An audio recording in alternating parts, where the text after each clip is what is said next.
ወራሻ ፍቅር ይሸበመዳፌ አንዴ ብቻህን ታወራኛለህ?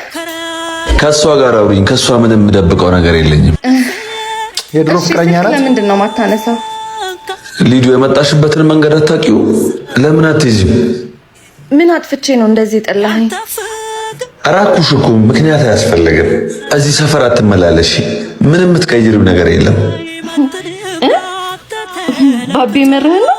ተይኝ እስቲ በቃ በነፃነት ልኖርበት። ቆይ ከመቼው ረሳኸኝ ወይስ አትወደኝም ነበር? ቆየው እኮ በልቤ ከተውኩሽ። ጨከንክባት።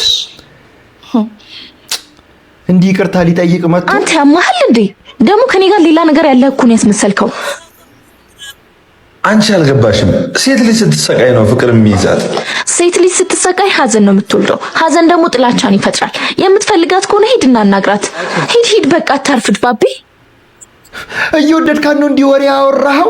አንዳንድ ጊዜ እኮ የማይገባኝ ነገር ታው ሲጀምር ይቅርታ ጠይቀው እምቢ ከተባለ በኋላ ጣዲ ራሱ ውስጡ በቃ ምን የተጨክን ያለ ልብ ነው የሚሰጠው። በእጃችሁ የያዛችሁትን ወርቅ ሳያመልጣችሁ ማለት ነው በስነ ስርዓት አክብራችሁ ያዙት። አለበለዚያ በጣም ሪግሬት የምታደርጉትን ነገር ነው ህይወታችሁ ላይ ሀፕን የሚያደርገው።